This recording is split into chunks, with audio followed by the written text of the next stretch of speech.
యేసే నామములో సమర్పించుకుంటున్నాను తండ్రి. ఆమేన్. దయచేసి అందరూ కూర్చుందాము. దేవుని నామానికి మహిమ కలుగును గాక. సర్వశక్తిమంతుడు మనకు తోడుగా ఉండి మన ఎడల కార్యములు జరిగిస్తున్నాడు. సర్వాధికారి సర్వశక్తిమంతుడు మనకు తోడుగా ఉన్నాడు. అన్ని సమయాల్లో దేవుడు మన పక్షంగా నిలబడి ఉన్నాడు. ఇప్పుడు ఏం వాక్యం చెప్తున్నామండి? అందరూ అలర్ట్గా ఉన్నారా? లాస్ట్ వారం విన్నారా? వినలేని వాడు వీడియో ఉంది కదా, విన్నారా? ఆశా కావ్య అది శ్రమలు, దుఃఖము, కరువు ఎక్కడి నుంచి వచ్చిందంటే యెహోషాపాతుకి నలుదిక్కుల నుంచి వచ్చింది. ఒక మానవుడికి ఎన్ని దిక్కులు అంటే 4 దిక్కులు. ఒక మానవుడికి ఎన్ని దిక్కులు అంటే నానా ఇటువైపు పెట్టావా? ఓకే, 4 దిక్కులు. 4 దిక్కుల నుంచి ఏమొచ్చిందండి? శ్రమ, శోధన. ఏంటా 4 దిక్కులు చెప్పగలుగుతారా? 4 దిక్కుల నుంచి యెహోషాపాతుకి శ్రమలు వచ్చాయి. ఏంటి? ఇప్పుడు ఫర్ ఎగ్జాంపుల్ సునీత అక్కని పిలిచి, అక్క నీకు ఏ సమస్యలు ఉన్నాయంటే ఏ దిక్కు నుంచి తనకు ఏ సమస్య ఉందో చెప్తారు. అవునా కదా? నన్ను అడిగినా కూడా నేను చెప్తాను, ఎందుకంటే నేను శ్రమలోనే ఉన్నాను కాబట్టి. సంపూర్ణ అడిగినా కూడా చెప్తుంది. మరి ఇప్పుడు యెహోషాపాతుకి 4 దిక్కుల నుంచి శ్రమలు వచ్చినాయి. ఏంటి? మొదటిగా మోయాబీయుల నుంచి, రెండవదిగా అమ్మోనీయుల నుంచి, మూడవదిగా ఎవరి నుంచి అండి? మెయోనీయుల నుంచి. చెప్పాను నేను. మోయాబీయులు ఎవరు, అమ్మోనీయులు ఎవరంటే లోతు కుమార్తెలు 2 ఉన్నారు కదా, వాళ్ళిద్దరి యొక్క ఒకరి పెద్ద కుమార్తె యొక్క సంతానము, రెండవ కుమార్తె యొక్క సంతానం. మెయోనీయులు అంటే ఎవరని చెప్పాను? వీళ్ళే ఎదోమీయులు అంటారన్నారు. ఎదోమీయులు అంటే ఇంకా ఎవరైనా అడిగితే ఏసావు సంతానం. ఏసావు సంతానం. దేవునికి మహిమ కలుగునుగాక. ఏసావు సంతానం. మరి ఈ 3 సరిపోవని 4వది ఒకటి వచ్చిందంటారు. ఎవరేంటో? సిరియనులు. ఎక్కడి నుంచి వచ్చిందండి? సిరియనుల నుంచి. ఒక విషయం ఏంటంటే, వీడియో ప్రతిసారి షూట్ చేస్తున్నప్పుడు ఆశ ఒక తుమ్ముతుంటుంది. నిజం, అబ్జర్వ్ చేశారా? ఇది ఒక ఆనవాయితీ పట్టు మనకి. దేవునికి స్తోత్రం కలుగును గాక. అంటే ఇక్కడ సిరియనుల నుంచి గొప్ప దండి వచ్చిందంట. ఇవన్నీ మనం లాస్ట్ వారు చెప్తున్నాం. 4 దిక్కుల నుంచి వచ్చి ఇలా నిలబడిపోయాడు. నాయన, నేను లెఫ్ట్ వెళ్ళలేను, రైట్ వెళ్ళలేను, అలాగని కాకుండా ముందుకు వెళ్ళలేను, వెనక్కి వెళ్ళలేను, నేను ఇక్కడే ఉండిపోయానంటే నిలకడగా ఉండమని దేవుడు చెప్పాడు. దాని విషయంలోనే మనము మోషే గురించి చెప్పుకున్నాం. మోషే ముందుకు వెళ్ళాడు, వెనక్కి రాలేడు. ఇశ్రాయేల్ ప్రజలు ముందుకు వెళ్ళారు, వెనక్కి రాలేదు. ఎందుకని? ముందు ఎర్ర సముద్రము, వెనకాల ఐగుప్తీయుల పరో సైన్యం. దేవుడు ఏమన్నాడంటే, మోషే ఎందుకు ఆగిపోయారు మీరు? ఎందుకు ఆగిపోయారు మీరు? అది సముద్రమా? సముద్రం అంటే శ్రమలు వచ్చినా ఆగిపోం, మేము సాగిపోతాం. దేవుడు ఆ కార్యము మనము గతించినటువంటి వారం చెప్పుకుని ఇప్పుడు కంటిన్యూ చేద్దాం అనుకున్నాం కదా. దేవుని నామానికి మహిమ కలుగునుగాక. యెహోషాపాతు చాలా యథార్థవంతులు, అన్నిటికంటే దేవుని యందు భయభక్తులు కలిగినటువంటి యూదా దేశానికి రాజు. యెహోషాపాతు వచ్చేసరికల్లా ఇశ్రాయేల్ దేశం 2గా చీలిపోయింది. 10 గోత్రాలేమో ఇశ్రాయేల్ దేశంగా, 2 గోత్రాలేమో యూదా దేశంగా. యూదా, బెన్యామీను ఈ 2 గోత్రాలు యూదా దేశంగా, మిగిలిన 10 గోత్రాలు ఇశ్రాయేల్ యొక్క దేశంగా. అంటే మరి 12 గోత్రాలు ఎవరు పరిపాలన చేశారంటే, మొదటగా ఇశ్రాయేల్ మొట్టమొదటి రాజు ఎవరండి? సౌలు. రెండవదిగా దావీదు. మూడవదిగా సొలొమోను. సొలొమోను దగ్గర నుంచి చీలిక ప్రారంభమైంది. అక్కడి నుంచి 2గా విడిపోయింది. 2గా విడిపోయినప్పుడు 10 గోత్రాలకి యెరోబాము, ఈ 2 గోత్రాలకి రెహబాము. రెహబాము సొలొమోను యొక్క కుమారుడు. నిజంగా చూడండి, దావీదు సంతానం నుంచి వచ్చింది రెహబాము, చాలా క్రూరుడు. దేవుని యొక్క కనుసన్నల్లో నుంచి వచ్చింది యెరోబాము, చాలా యథార్థంగా నమ్మకంగా పరిపాలన చేశాడు. అలాగా ఈ యూదా రాజ్యానికి మొదటి రాజు రెహబాము అయితే 4వ రాజు యెహోషాపాతు.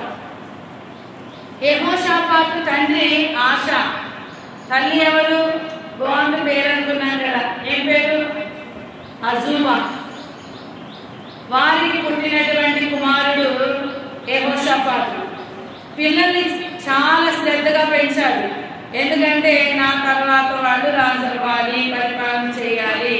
ఉద్యోగస్తులు తన బిడ్డలు ఉద్యోగస్తులుగాను, రాజకీయ నాయకులు తన యొక్క బిడ్డలను రాజకీయ నాయకులుగాను, సేవకులు తమ బిడ్డల్ని సేవకులుగాను, డాక్టర్లు తన బిడ్డల్ని డాక్టర్లుగాను, యాక్టర్లు తన బిడ్డల్ని యాక్టర్లుగాను చేయాలనుకుంటున్నారు.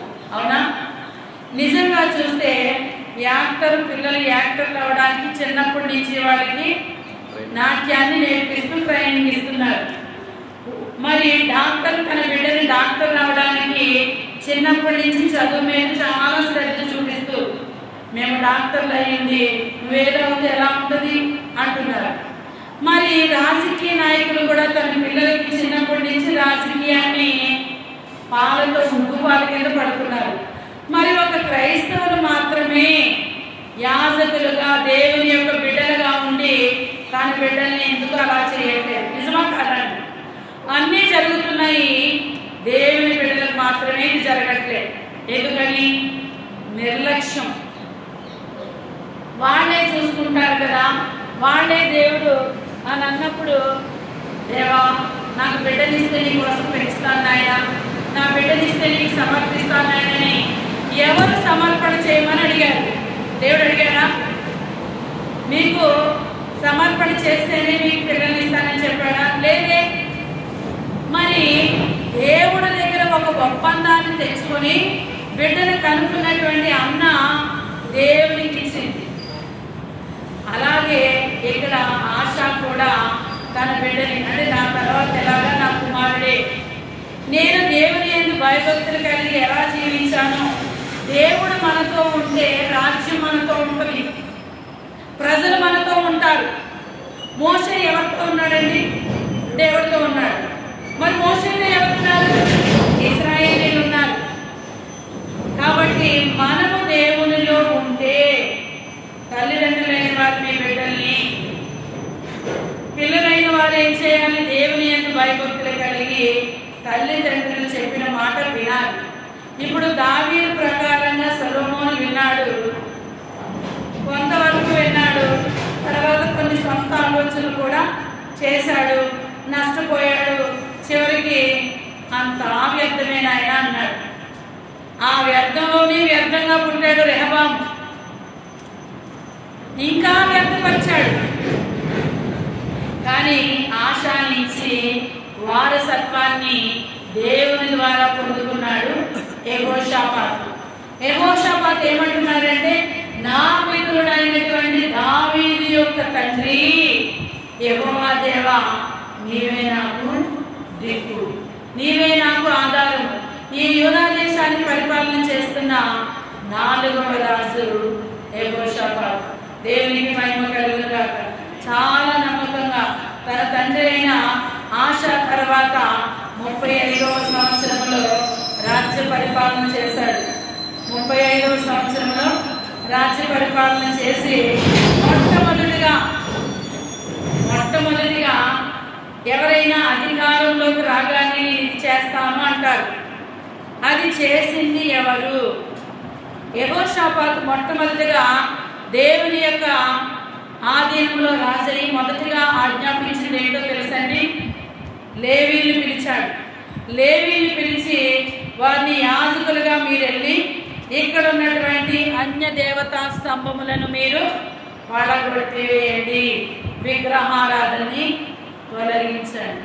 దేవుడు వేశ్యనైనా శ్రమిస్తారట, కానీ విగ్రహారాధన వేషధారణ అస్సలు క్షమించినట్టు. విగ్రహారాధన అంటే ఏంటో తెలుసా? ఇప్పుడు మన మధ్యలో సున్నితక్కువ కదా, వాళ్ళ కుమారుడు సంజయ్ అన్నాడు. సునీతక్కను పక్కన పెట్టుకుని పక్కనున్న సంపూర్ణ దగ్గర అమ్మ అమ్మ నువ్వేనా అమ్మ అంటే ఎంత బాధ అనిపిస్తుందండి? చాలా బాధ అనిపిస్తుంది. సునీతక్కని అమ్మ అని పిలిచి పక్కన వాళ్ళని అమ్మ అని బోధిస్తే ఒక విధం, ఎందుకంటే వాళ్ళని తృప్తిపరుస్తున్నాడు కదా. కానీ ఈ విగ్రహారాధన ఎలా అయిపోయిందంట? దేవుడిని దేవుడు కాదని పక్కన పెట్టేసి, మీరు అనుకోవచ్చు మేము విగ్రహారాధన చెయ్యం కదా. నువ్వు దేన్ని ఎక్కువగా ప్రేమిస్తున్నావు? నీ బిడ్డల్ని ఎక్కువగా ప్రేమిస్తున్నావా? నీ అందాన్నే ఎక్కువ ప్రేమిస్తున్నావా? నీ యొక్క పక్కింటి వాడినే ఎక్కువ ప్రేమిస్తున్నావా? నీ ఫ్రెండ్సే కొంతమంది అంటారు ప్రాణం పోయినా కూడా మమ్మల్ని ఎవరు విడదీయలేరంటారు. ఎవరు వీరు? దేవుని బిడ్డలు. మనం మాట్లాడచ్చు ఆ మాట, దేవా నీ నుండి నన్ను ఎవ్వరు విడదీయలేదయ్యా. చూడండి ఏ మాటగా మలుస్తున్నారు. అబ్రహాం విషయంలో దేవుడు నా స్నేహితుడు అన్నాడు, మరి మన విషయం అంటున్నాడా? ఆనోకు విషయంలో మంచిగా సంతోషంగా మాట్లాడుకుంటూ వెళ్ళిపోయారు. ఈ యెహోషాపాతు అంత భయభక్తులు కలిగినటువంటి వ్యక్తి. దేవునికి మహిమ కలుగును గాక. ఇక్కడ ఒక 7 అంశాలు చూద్దామని చెప్పాము లాస్ట్ వారము. 2వ దినవృత్తాంతాలు 2వ దినవృత్తాంతముల గ్రంథము 20వ అధ్యాయము మొదటిగా 15వ వచనం ఒకసారి చదవండి. దినవృత్తాంతాల గ్రంథము 20వ అధ్యాయము 2వ దినవృత్తాంతాలు 20:15. యూదావారులారా, యెరూషలేము కాపురస్తులారా, యెహోషాపాతు రాజా మీరందరూ ఆలకించుడి. యెహోవా సెలవిచ్చినది ఏమనగా, ఈ గొప్ప సైన్యములకు మీరు భయపడకుడి, జడియకుడి. ఈ యుద్ధము మీది కాదు, దేవుడే జరిగించును. దేవునికి స్తోత్రం కలుగును గాక. హల్లెలూయా. మీరు హల్లెలూయా చెప్పరా? మీరు స్తుతులు చెప్పరా? నేనే మాట్లాడేసుకోవాలా? అంతే కదండి. ఇచ్చుట పుచ్చుట. ఇందాకేం చదివే వాక్యం? ఉత్తర ప్రత్యుత్తరం. నేను ఇస్తుంటే మళ్ళీ మీరు నాకు ఇచ్చారు. ఇప్పుడు నేను బ్లెస్సింగ్స్ మీకు ఇచ్చాను అనుకోండి, మీరు కూడా నా వైపు. దేవునికి మహిమ కలుగుతుందా? అంటే ఇక్కడ యెహోషాపాతుతో ఎవరు చెప్తున్నారని ముందు వచనం చూస్తే, యహాజీయేలు అనేటువంటి లేవీయులు చెప్పాను. లేవీయులు ఎవరండి? యాజకులు. ఈ యాజకుడు చెప్తున్నాడు, యెహోషాపాతు రాజా మొదటగా ఇశ్రాయేలు యూదా వాళ్ళారా, మీరు భయపడవద్దు, మీరు జడియవద్దు. ఎందుకు భయపడవద్దు? 4 దిక్కుల నుంచి శ్రమ, 4 దిక్కుల నుంచి దండి వచ్చిందని మీరు భయపడుతున్నారా? అసలు ఈ యుద్ధం మీదే కాదు, ఈ యుద్ధము మీదే కాదు. కొంతమందిని అంటారు చూడండి, అసలు చూడు వాడు మీరు విమానం పోతుంది, వాడు పట్టించుకోవట్లేదు, అసలు వాడికి ఏం అవ్వట్లేదా అంటారు కదా. ఏదో పోలుస్తారు, ఎద్దు మీద వాన కురిసినా తెలియలేదని. అని నిజమే, మన యుద్ధం కాదు, మన ఆ దున్నపోతు మీద వర్షం కురిస్తే అంటే దున్నపోతుకేం తెలియదు. ఆ సందర్భంలో మనం దున్నపోతులా ఉండాలి. ఎలా అంటే పడుకొని వర్షం పడుతున్నా కాదు, మనం చేయాల్సిన 7 అంశాలు ఉన్నాయి. నేను చెప్తా. యుద్ధం మనది కాదు, కానీ మనం ఏం చెయ్యాలి? యుద్ధము మనది కాదు, కానీ యుద్ధము మనది కాదు కానీ యుద్ధ సూర్యుడు మనమే. ఇది ఎంత బాగుందో చూడండి. సైనికులు మనమే. క్రీస్తు యేసు మంచి సైనిక, శ్రమలయందు సోలిపోవక, సాతానుకు తలబడరా, భయము లేదు జయము నీదే, ముందు కడుపు వేయరా, ఆనందాపురము సాగరా, ఆనందాపురము సాగరా. మన ప్రయాణం అంతా ఎక్కడికండి? పరలోకం. అందుకే కదా చనిపోయినప్పుడు పరదేశులమోపి మన కాదు ఇంకొకటి అది నాది ఇది నాదని మురిసి పడుతుంటావు చిలుగా, దేవుడిచ్చిన 3 మూరల జాన అది నీకు నిత్యమగునా చిలుక.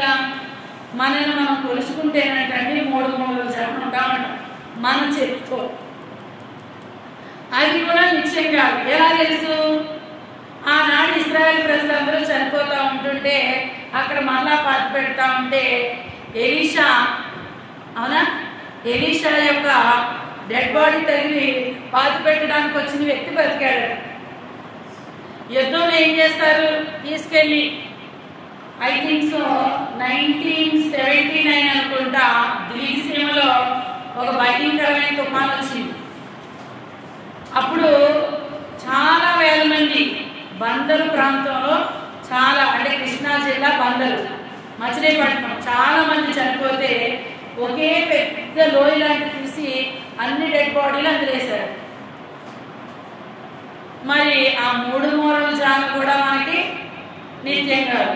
బతుకున్నసేపు ఇది నాది ఇది నాది అంటాం, అవునా కదా? ఎంతవరకు? కట్టిలో ప్రాణము దేవుడు ఇచ్చినంత వరకు. మరి ప్రాణము ప్రభు కొరకు ఉపయోగిద్దాం. దేవుడికి స్తోత్రం. ఇక్కడ ఏంటి? యుద్ధం ఎవరిదండి? దేవుడిది. యుద్ధము దేవుడిది అయినప్పుడు మనం ఏం చేయాలి? యుద్ధము దేవుడిది అయినప్పుడు మనం ఏం చేయాలని చూస్తే కనుక ఇదే దినవృత్తాంతాలు 20వ అధ్యాయము 3వ వచనం ఒకసారి చదవండి. అందుకు యెహోషాపాతు భయపడి యెహోవా యొక్క విచారించుటకు మనసు నిలుపుచాలి. ఫస్ట్ ఏం చేయాలి? మనము విచారించాలి. ఎక్కడి నుంచి ఈ యుద్ధం వచ్చింది, ఎక్కడి నుంచి ఈ శ్రమ వచ్చింది, ఎక్కడి నుంచి ఈ శోధన వచ్చింది, విచారణ చేయాలి. యెహోషాపాతు విచారణ చేస్తున్నాడు. ఎక్కడి నుంచి వచ్చింది నాకు ఈ శ్రమ అని విచారణ చేస్తే విచారణలో తెలిసిందంట. ఎవరు వచ్చారట? అమ్మోనీయులు వచ్చారు. విచారణలో తెలిసిందంట మోయాబీలు వచ్చారు. విచారణలో తెలిసిందంట మెయోనీయులు వచ్చారు. విచారణలోనే ఏమి తెలిసిందంటే ఏమన్నారండి ఇక్కడ? ఫిలిస్తీన్లు, సిరియన్లు కూడా వచ్చారు. ఎందుకు? అక్కడ ఉన్న దేవతా స్తంభాలు పడగొట్టడు. దేవుని యందు భయభక్తులు కలిగి జీవిస్తున్నాడు కదా అని సాతాను 4 దిక్కుల నుంచి. నీ కుటుంబంలో నీకు శ్రమ వచ్చిందా? విచారణ చేయి. మొదటగా ఎందుకు వచ్చింది? విచారణ చేసిన తర్వాత రెండవదిగా విచారణ చేసిన తర్వాత ఇది నేను చేసిన తప్పు కాదు నాయన, ఈ యుద్ధం నాది కాదు, ఈ యుద్ధం నీదే, నువ్వే చూసుకో. విచారణ చేశాను, ఎక్కడి నుంచి వచ్చిందో నాకు తెలిసింది. ఎస్, మొదటి పాయింట్. రెండో పాయింట్ అదే 3వ వచనం మిగిలింది కంటిన్యూ చేయడం. యూదాయందంతటా ఉపవాస దినము ఆచరించవలనని చాటింపగా విచారణ చేశాడు. సమస్య శ్రమ తెలిసింది. హాయిగా నేను వెళ్ళి పడుకుంటానన్నాడా? యూదా దేశం అందంతటికి రాజుగా ఉన్నటువంటి యెహోషాపాతు చాటింపు వేశాడట. ఏమని? మనకి చాలా శ్రమ వచ్చింది, రాజుగా నేను ఒక్కడిని చేయలేను, మనమందరము కలిసి ఉపవాస ప్రార్థన. ఇటువంటి ఉపవాస ప్రార్థన ఇంకెక్కడ జరిగిందండి? ఇటువంటి ఉపవాసము దేశమంతటా ఉపవాసం ఇంకెక్కడ జరిగింది? నినేవే పట్టణంలో. అసలు ఒక మాట నన్ను చాలా ఆలోచన చేస్తారు. యోనా గ్రంథం ఒకసారి చూడండి. ఎస్తేరు స్వజనుల కొరకు చేసింది, ఇక్కడ దేశం అంతటి కొరకు. అసలు ఎంత గొప్ప ఉపవాస ప్రార్థన అంటే పశువులతో సహా 3 దినాలు గడ్డి వేయడం లేదు, పసి పిల్లలకి తల్లిలు పాలివ్వడం కూడా లేదు. దేవుడు ఆ పట్టణాన్ని నాశనం చేయబోతున్నప్పుడు వీరు చేసిన ఉపవాసం ఏమైందంటే 2వ అధ్యాయము 8వ వచనము 9 చూడండి. ఒకవేళ దేవుడు ఆమె ఒక విషయం అండి, నాకు వాక్యం ఏళ్ళే చదివేవారు ఎప్పుడును అనుకున్నా. పోటీగా చదివేవాడు నిజంగా మందిరంలో ఉండాలి. నేను ఇందాక చదువుతున్నప్పుడు పోటీగా దేవా ఎంత గొప్ప దేవుడునైనా. నేను ఒక సంఘానికి వెళ్ళాను. చాలా జనం ఉన్నారు. ఎంత జనం అంటే అంత జనం ఉన్నారు. వేల కొద్దే ఉన్నారు. ఎవరు వాక్యం చదవమన్న భాష అనేవారు. నన్ను దేవుడు ఎందుకో వెళ్ళమన్నాడు. నాకు అక్కడ వాక్యం ఇచ్చారు. ఒకసారి వెళ్ళాను. నిజంగా నేను వాక్యం అందుకున్నాను. ఫస్ట్ వారం, రెండో వారంలో 2 వచ్చారు, 3వ వారంలో 3, అదే 7 మంది అయిపోయారు. ఆ పాస్టర్ గారు నన్ను పిలిచి, అమ్మ మీరు ఇప్పుడు రావట్లేదు కానీ మా సంఘంలో వాక్య ఉద్యమం వచ్చింది. అసలు ఎలా చదివేవారంటే పెద్ద అయ్యో ఆ సంఘంలో నా పేరు ఏంటంటే మైక్ లేని మాస్టర్. మైక్ కూడా అవసరం లేదు మాస్టర్ అంటారు కదా. చదవండి. ఏం మొదటి నుంచి చదువు. 8వ వచనం 2:8. ఒకవేళ దేవుడు యోనారా మేఘ అదే సారీ 3:8 వచ్చింది. ఒకవేళ దేవుడు మనసు త్రిప్పుకొని పశ్చాత్తాపుడై మనము లైవ్ కాకుండా తన కోపాన్ని చల్లార్చుకొనును గనుక మనుషులు ఏది ఉంచుకొనకూడదు. పశువులు గాని, ఎద్దులు గాని, గొర్రెలు గాని మేత మేయకూడదు, నీళ్లు త్రాగకూడదు. చాలండి. దేవుడంట పశ్చాత్తాపడి మనసును తిరుపుకుంటాడట. మనుషులు పశ్చాత్తాపడడం తెలుసు మనకు, అవునా? ఓ మాట అనేసి వాళ్ళు ఏడుస్తుంటే మళ్ళీ మనకి పశ్చాత్తాపం కలిగి అయ్యో అంటాం. ఇక్కడ దేవుడే పశ్చాత్తాపుడయ్యాడట. ఎందుకని? వాళ్ళు అన్నం తినట్లేదు, పిల్లలు కూడా పాలు తాగట్లేదు, నీళ్లు తాగట్లేదు, పశువులు కూడా. ఆ రాజు ఆ దేశానికి ఇచ్చినటువంటి ఉపవాసం ఎంత గొప్పదో. మన శ్రమ అంత అధికమైతే మన ఉపవాసం కూడా అలాగే ఉండాలి. దేవుడికే బాధ అనిపిస్తుందంట. అయ్యో నా బిడ్డ ఏమి తినట్లేదేంటి? మరి రేపు ఎల్లుండు సోమవారం మంగళవారం అదే ఉపవాసం ఇక్కడ జరుగుతుందండి. ఎవరన్నా వచ్చి పాల్గొనవచ్చు. నేను నా కోసం ఉపవాసం చేయట్లేదు, ముందుగానే చెప్తున్నాను. సహవాసంలో ఉన్న ప్రతి ఒక్కరు కుటుంబం వరకు నేను ఇక్కడే బలిపీఠం మీద ఉండి ఉపవాసం చేయబోతున్నాను. ఎవరైనా వచ్చి మీకు కలిగిన సమయంలో ఎంతో కొంత సమయం, పొద్దుట వస్తేనే ఉంటుంది కాదండి, పొద్దుట వచ్చినా రాత్రి వచ్చినా 48 గంటలు ఇక్కడే ఉంటాను. దేవునికి మహిమ కలుగును గాక. దేవుడు తన దృష్టి మన వైపుకు మళ్ళేలాగా మంచి ప్రాక్టీస్ తెలుసండి. ఉపవాసం దేహం ఆరోగ్యంగా అవుతుంది. ఆ సమయంలో మన శరీరము బలహీనమైన ఆత్మ మెలుకువే. ఇక్కడ పశ్చాత్తాపుడై తన యొక్క మనసు మార్చుకున్నాడట. మార్చుకుని ఎవరిని పంపించాడండి? యోనాని పంపించి, యోనా ఎలానంటే అన్నాడు, యోనా నా బిడ్డలయ్యా కుడి ఎడమ తెలియని ప్రజలు 1,20,000 మందిని ఎలా వదిలేస్తానయ్యా అని పంపించాడు. అలాగే ఇక్కడ శ్రమ వచ్చినప్పుడు ఏం చేశాడటండి? ఉపవాసము కొరకు ప్రకటింప చేశాడట. దేవునికి యూదాయందంతటా అంటే యూదా దేశం అందంతటా ఏం ప్రకటింప చేశాడు? ఉపవాసాన్ని. ఎవరు? రాజుగారు. రాజుగారు ఉపవాసం ప్రకటిస్తే చెయ్యకపోతే ఊరుకుంటాడా? ఎవరక్కడ? రండి వీళ్ళని తీసుకెళ్ళి 4 రోజులు ఆహారము అన్న పానీయాలు లేని ప్లేస్లు వేసేయండి అనలేదా? ఎవరిని? దానియేలు. ఎవరక్కడ? రండి దానియేలు తీసుకెళ్ళి సింహం బోన్లో వేసేయండి. ఒక పక్కన ఆకలి, ఒక పక్కన ఆకలితో ఉన్న సింహము. ఆకలితో బాధతో ఉన్న దానియేలు, ఆకలితో బాధతో ఉన్న సింహం. మన దేవుడు సింహాల బోల్ నుంచి విడిపించగలడు. శ్రమ నీకు సింహంలా ఉందా? ఇక్కడ ఎవరికి ఉంది శ్రమ? యెహోషాపాతుకు సింహం లాంటి శ్రమ ఉంది, కానీ భయపడలేదు. ఉపవాస దినాన్ని ప్రతిష్ఠింప చేశాడు. రెండవదిగా.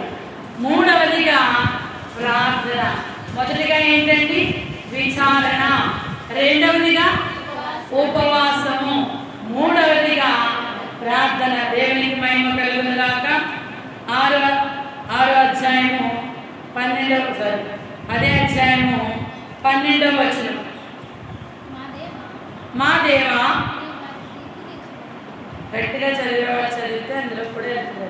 మా దేవా, నీవు వారికి తీర్పు తీర్చవా? మా మీదకి వచ్చి గొప్ప సైన్యముతో యుద్ధము చేయుటకును మాకు శక్తి చాలదు. ఏమి చేయుటకును మాకు తోచదు. నీవే మా దిక్కు అని ప్రార్థన చేశాను.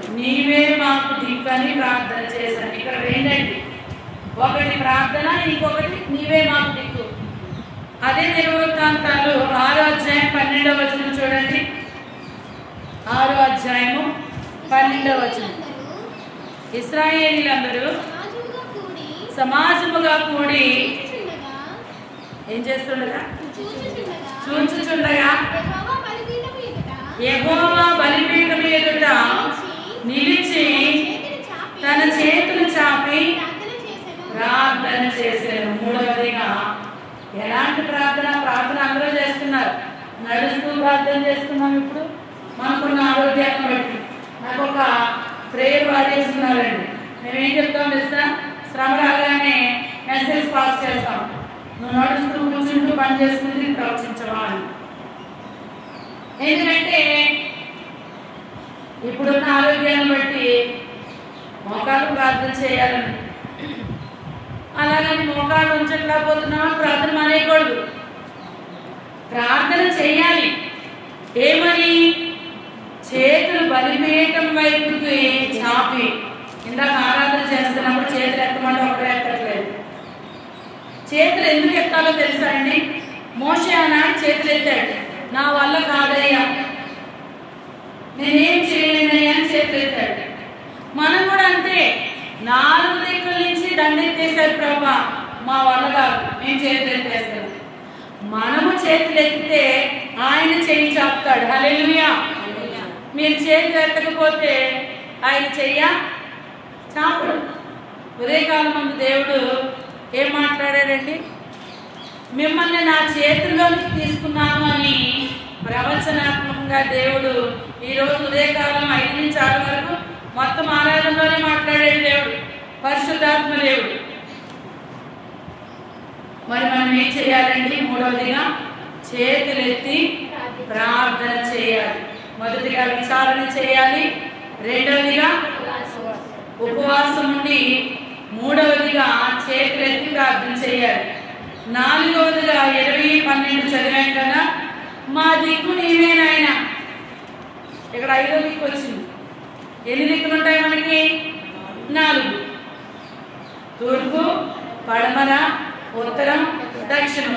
నిన్న కూడా లాస్ట్ వీక్ కూడా నేను 5వ దిక్కు చెప్పాను. మీకు ఎలా చెప్పాను? పక్షవాయువు గారు వాళ్ళని తీసుకొస్తే 4 చుట్టూ జనం ఉన్నారు. ఎక్కడి నుంచి? ఎస్, ఇది 5వ దిక్కు. ప్రత్యక్షపు గుడారంలో నుంచి ఎలా వెళ్తుందంటండి నైవేద్యము?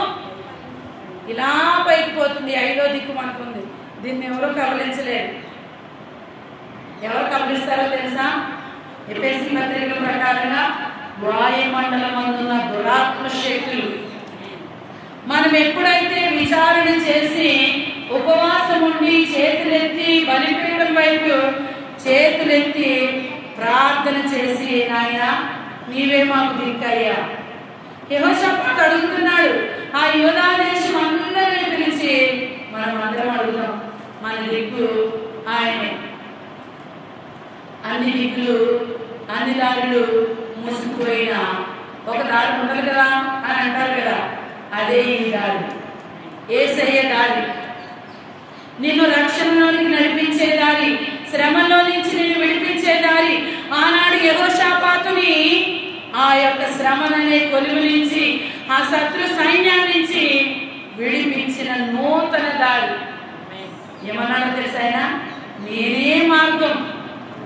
ఎవరు? నేనే మార్గము, నేనే సత్యము, నేనే దేవుడు. నా ద్వారా తప్ప నీకు 4 దిక్కులు ఉన్నాయని ప్రయాణం చేస్తే ఏ దిక్కు నుంచి నీకు సహాయం రాదు. దేవునికి మహిమ కలుగును గాక. మరి నీవే నాకు దిక్కు నాయనా అని ప్రార్థన చేశారు. దేవునికి స్తోత్రం. మొదటి దినవృత్తాంతాల గ్రంథము 20వ అధ్యాయము 14వ వచనం ఒకసారి చూడండి. అప్పుడు మొదటి దినవృత్తాంతాలు 20:14. కావున యెహోవా ఇశ్రాయేలీయుల మీదికి తెగులు పంపగా ఇశ్రాయేలీయులలో 70,000 మంది చచ్చింది. చాలండి.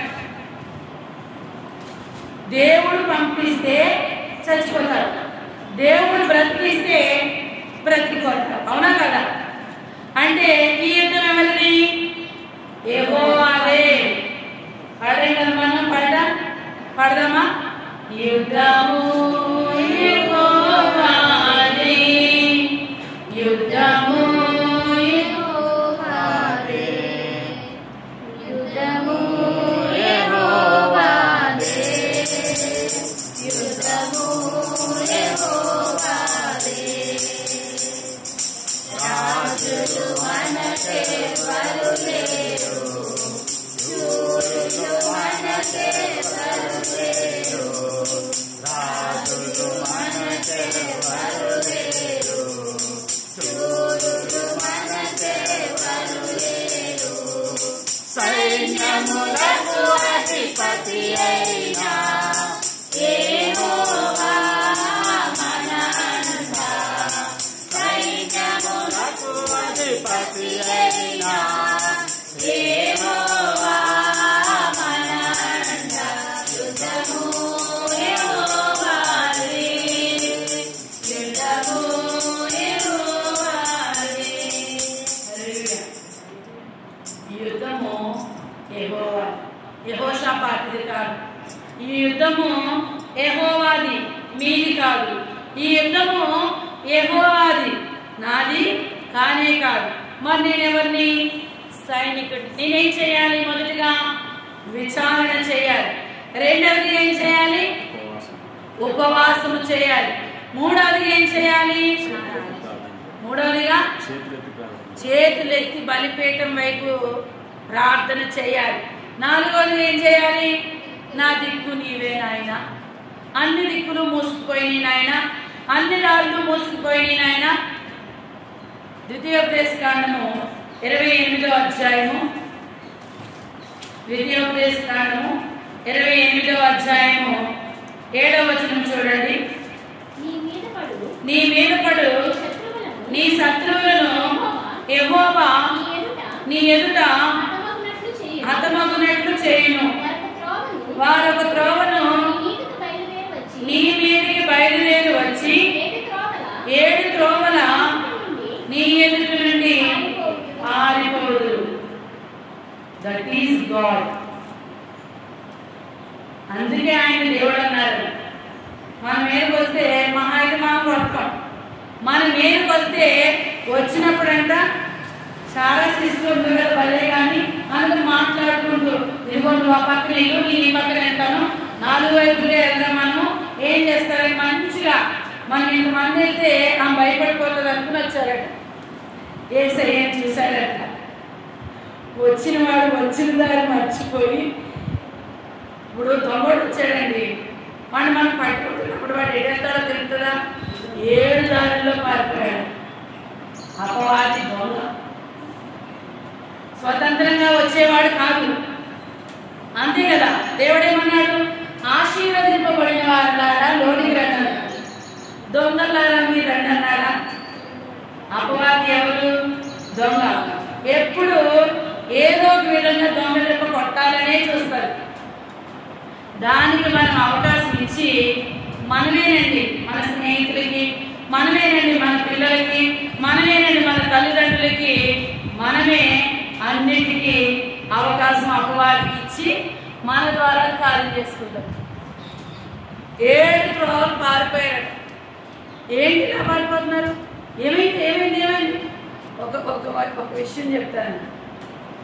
ఒకసారి మీటింగ్స్కి వెళ్ళాను. 20 సంవత్సరాల క్రితం అండి, 25 సంవత్సరాల క్రితం మన వర్తమానం వాళ్ళు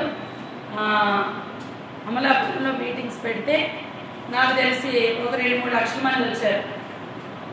కరెంట్కి పెద్ద పెద్ద సౌండ్ బాక్స్ పెడతారు కదా, సౌండ్ బాక్స్ పేలి పెద్ద ఫైరింగ్ అయింది. అందరూ పారిపోతూ ఉంటే మా అక్క ఇక్కడ ఉంది కదా, ఎక్కడ సౌండ్ బాక్స్ ఉందో అదే పరిగెడుతుంది. తీసుకెళ్తున్నా సరే అటే పరిగెట్టుకుని వెళ్ళి అప్పుడు వచ్చింది. అంటే అపాయం ఎటుందో అటే పరిగెత్తుంది. ఆ భయం చేత ఎటు నుంచి అపాయం వస్తుందో తెలియదు. మనం కూడా చాలా జాగ్రత్తగా నిదానించాలి. మొదలు చెప్పిన వాటికన్నీ తల ఊపేయకూడదు. పల్లెటూళ్ళలో సంక్రాంతి టైంలో ఒకటి వస్తుంది, అమ్మవారికి దండం పెట్టంటే ముహం అంటుంది. అంటే ఏది చెప్తే చేస్తుంది. అందుకే మనల్ని పెద్దవాళ్ళు ఏమంటారో తెలుసండి, గంగిరెద్దుగా తల ఊపుతున్నాం అంటారు. ఏది చెప్తుంది. పరమానంది శిష్యులు కూడా అలాంటి వాళ్ళే. ఎందుకో తెలుసండి, పరమానంది అతని భార్యలో చెప్తున్నాడు, రేపు ఫలానా ప్రాంతానికి పంపించి అన్నట్టు విన్నాడు. బయటకు వచ్చి చాలా చురుకుగా ఉండమంటారు కదా అని వెళ్ళిపోయాడు, వచ్చేసాడు. పొద్దున పిలిచి, ఆయన ఫలానా ఇల్లు వచ్చేసానండి, ఎరికెళ్ళో అంటే వినేసి వెళ్ళొచ్చేసాడు. ఫలానా ప్రాంతానికి వెళ్ళి అని అనగానే, అయ్యగారు నేను రాత్రి వెళ్ళి పొద్దుకు వచ్చేసాను. ఎందుకు వెళ్ళావయ్యా, ఎందుకు వచ్చావంటే, మీరు వెళితే కరెక్టే, వెళ్ళి ఏం తెమ్మన్నాడు ఆయన, ఒక గుండు సూది తెమ్మన్నాడట. ఇంకొకటి విని గుండు సూది అయ్యాడని వాడు చెప్పకుండా వాడు వెళ్ళొచ్చు, వాడు తెస్తున్నాడు. 4 కలిపి తాటి చెట్టు దూలాలు ఉంటాయి కదా, దానికి గుండు సూది గుచ్చుకుని మోసుకొస్తున్నారు. మనం అలా ఉంటే ఎలా ఉంటుందండి? సులువుగా ఉన్న వాటిని వదిలేసి నిజంగా మీకు నవ్వొచ్చింది కదా, ఒక సూలు తెమ్మంటే దానిలోకి 20 మంది మోసుకొచ్చే ఇప్పుడు ఇక్కడ చెట్టు ఉంది కదా, ఆ చెట్టు చచ్చిపోయింది, దాని మీద చిరకలు వాడుతూ ఉంది. అది పడిపోయిన తర్వాత దానికి ఒక గుండు సూది గుచ్చితే దాన్ని మోసుకొస్తున్నాం. చూస్తున్న వాళ్ళకి ఎలా అనిపించింది? వీడేంటి అంటాం, అరే ఇది కూడా పరమానంద శిష్యులా ఉన్నారు కదా. మనం కూడా అదే చేస్తున్నాం కదండి. మన భారం అంత బరువు అంటండి. ఆయన సేవ సూదంతా తేలికంట. సూదిని మోయడం మానేసి మనము తాడిని మోస్తున్నాం. సూదిని మోయడం మానేసి తాడిని మోస్తున్నాం. దేవునికి మహిమ కలుగును గాక. సులువైన పని వదిలేసి భారమైంది, దేవా నువ్వు చెయ్యాలి నాయన, మరి ఆయన చేస్తాడు, నువ్వు తప్ప. ఇక్కడ ఏమన్నాడు? యుద్ధము నాది, మీది కానే కాదు. మీరు ఊరక నిలిచియుండుడి, నిదానించండి, ఉపవాసం ఉండండి. బలిపీఠం వైపు చేతులెత్తి ప్రార్థిస్తే దేవుడు ఎంత తొందరగా అర్పిస్తాడో తెలుసండి. ఆనాడు హిజ్కియా మరణకరమైన రోగం కలిగినప్పుడు ప్రవక్త యెషయా వచ్చి ప్రవచించినప్పుడు ఏడ్చి వెంటనే చేతులు గోడ తట్టి ఎత్తి ప్రార్థన చేశాడు. యెషయా వెళ్ళకముందే దేవుడు మొన్న యెషయాతో మాట్లాడి, నువ్వు వెళ్ళి హిజ్కియాకి చెప్పు 15 సంవత్సరాల ఆయుష్ని పొడిగించాలని. మోషే చేతులెత్తి ప్రార్థిస్తున్నాడు. చేతులు ఎత్తినప్పుడు జయం వచ్చారంట, చేతులు దించినప్పుడు ఓడిపోయారు. 2 చేతులకి 2 వ్యక్తులు ఇచ్చారు. దేవునికి మహిమ కలుగుగాక. మరి చేతులు ఎత్తి ప్రార్థిస్తున్నావా? మా కింద మమ్మీ ఉంటుంది కదా, చేతులు నాకు స్పైన్ మమ్మీ నా వల్ల రావట్లేదంటే మా ఇంట్లో గోడ పెట్టుకుంటాం. అక్కడ కూడా అదే చెప్పారు, గోడకు చేతులు పెట్టి ఒక్కొక్కసారి నిద్ర వస్తున్నా కూడా మనకు నచ్చినవి చూస్తాం, ఓపెన్ చేసి అంటారు కదా, అగ్గుపళ్ళు పెట్టి మరి ఇలాగా తెరిచి చూస్తాం. మనకు కావాలి, మనకి నచ్చినప్పుడు చేస్తున్నాం కదా. మరి మనం వచ్చిన సమస్యను బట్టి కూడా మనము చేతులెత్తి చప్పట్లు కొట్టు చేతులన్ దేవుండు ఇచ్చెను. చప్పట్లు కొట్టు చేతులన్ దేవుండు ఇచ్చెను. వంచగల మోకాళ్ళన్ వంచగల మోకాళ్ళన్ దేవుండు ఇచ్చెను. పడకుండా నిలుచు పాదముల్ పడకుండా నిలుచు పాదముల్ దేవుండు ఇచ్చెను. దేవుడు మన పాదాలలో పడిపోకుండా నడుస్తున్నాం. ఎవరిచ్చారు? పాదాలు దేవుడే ఇచ్చాడు. పడకుండా నడిచే పాదాలు ఇచ్చాడు. కొంతమంది చూడండి అస్తమాలు పడిపోతారు. అంటే పడిపోతారు, అంటే పడిపోతారు. మరి దేవుడు చేతులు ఇచ్చినప్పుడు చప్పట్లు పడతాం. కానీ దేవుడు చేతులు ఇచ్చాడని లేదు, చప్పట్లు కొట్టే చేతులు ఇచ్చాడట, చేతులు ఎత్తే చేతులు ఇచ్చాడట. హల్లెలూయా. ఇప్పుడు కూడా నేనే ఎత్తాను చెయ్యి, మీరు ఎవరు ఎత్తారు? రెండో చేతిలో మౌతుంది. దేవుడు ప్రతి అణువున చూస్తాడు. నేను ప్రార్థన చేసినప్పుడు నా దేహంలో ప్రతి అవయవము దేవుని కొరకు ఉపయోగపడాలనుకుంటా. మా బావగారు ఒక మాట్లాడతారు, నవ్వుతున్నప్పుడు మొత్తం బాడీ అంతా ఆస్వాదిస్తూ నవ్వుతారు తెలుసా అంటారు. నిజమే, ఆరోగ్యం నా ముఖానికే కాదు, నా అవయవాలకు కూడా కావాలి. హల్లెలూయా. మరి దేవుని జీవము మన నోటికే కాదు, మన అవయవాలన్నిటికీ కావాలి. హల్లెలూయా. ఇప్పుడు కూడా చేయలేదు, హల్లెలూయా కూడా పెట్టలేదు. దేవునికి మహిమ కలుగును గాక. హల్లెలూయా, హల్లెలూయా, హల్లెలూయా,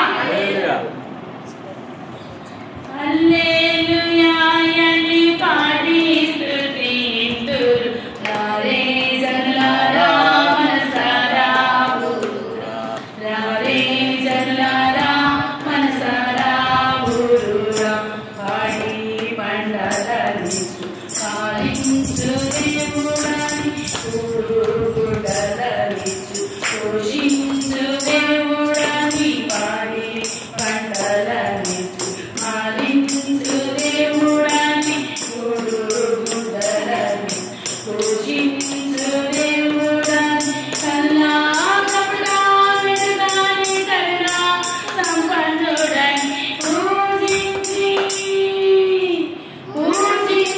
పాటించి చాటించరా.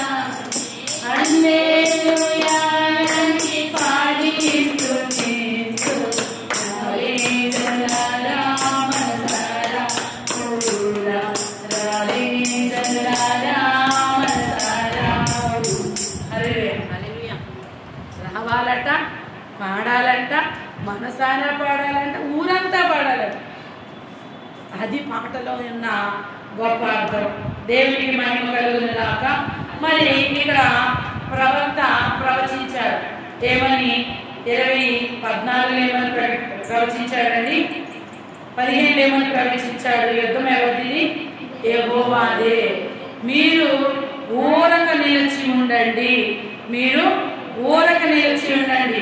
మీరేం చేయాలి? విచారించాలి, ఉపవాసం ఉండాలి. తర్వాత ఏం చేయాలి? చేతులెత్తి బలిపీఠం వైపు ప్రార్థన చేయాలి. 4వదిగా నీవే మాకు దిక్కని ప్రార్థన చేయాలి. 5వదిగా యోహాను సువార్త 1వ అధ్యాయము 1వ వచనం. ఆదియందు వాక్యం ఉండెను, వాక్యము దేవుని యొద్ద ఉండెను, వాక్యము దేవుడై ఉండునని స్తుతించాలి.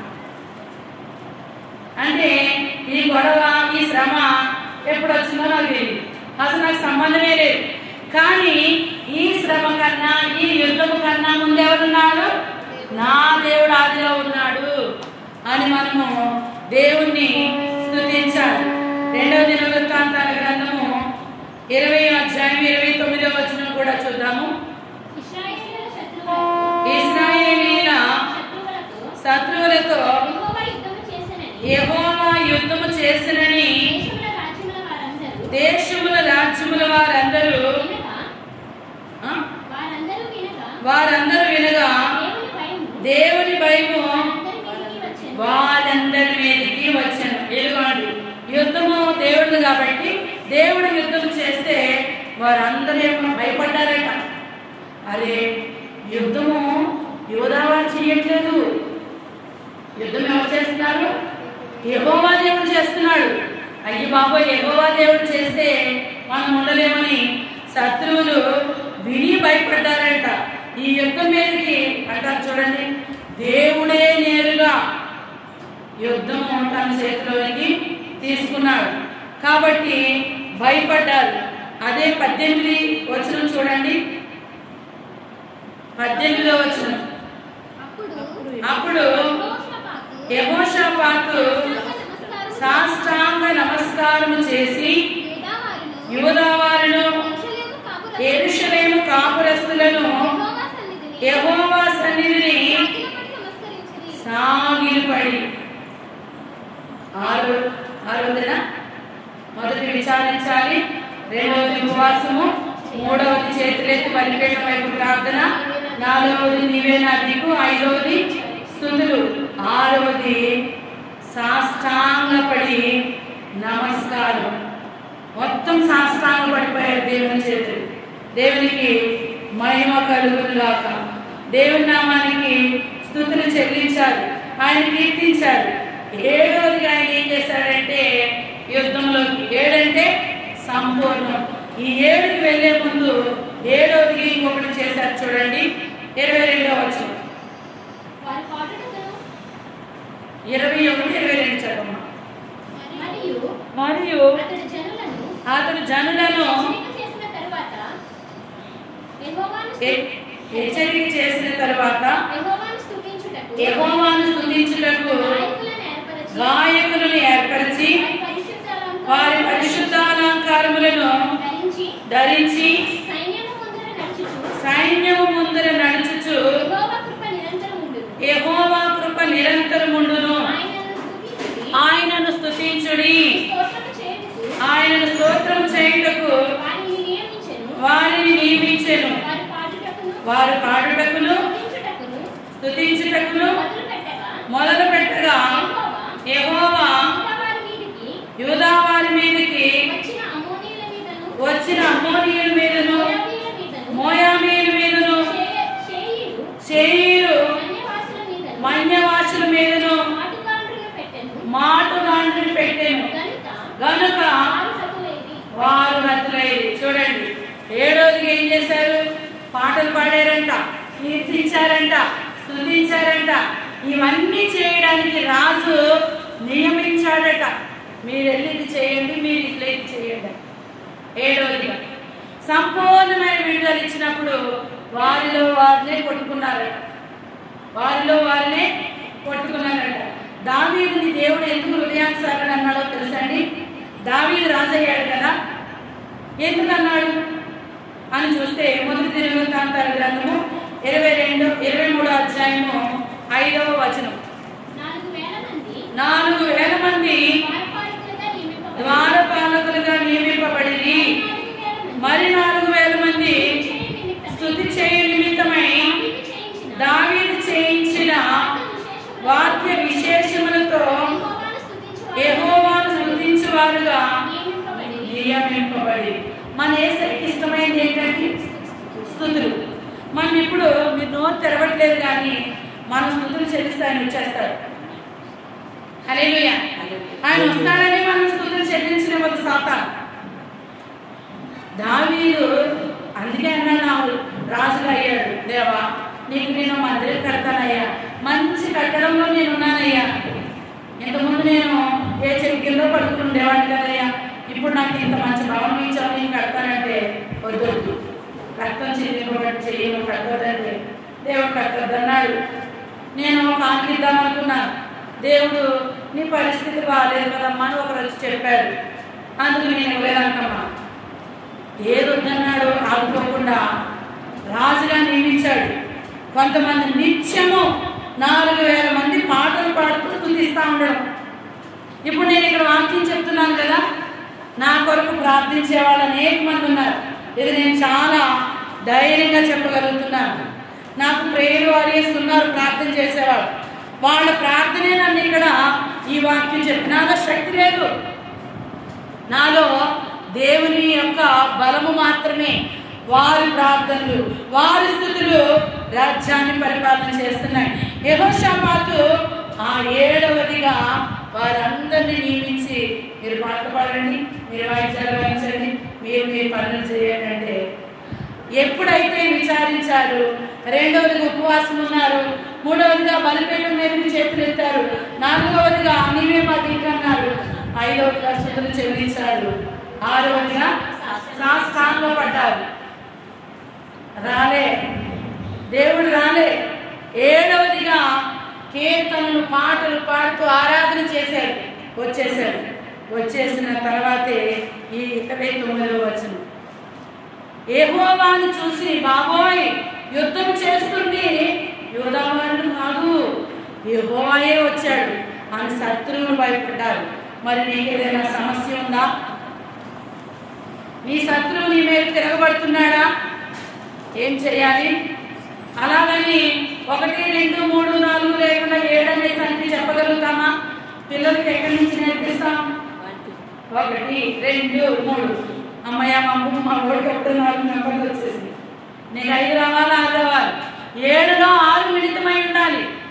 స్తుతులు చెల్లించమన్నాడు కదా, ఉపవాసం వదిలేసి, విచారణ వదిలేసి, శాస్త్రాంగ పడటం వదిలేసి, నా దిక్కు నీవే అనేది వదిలేసి, ఇవన్నీ మానేసి 7కి వెళ్ళాం.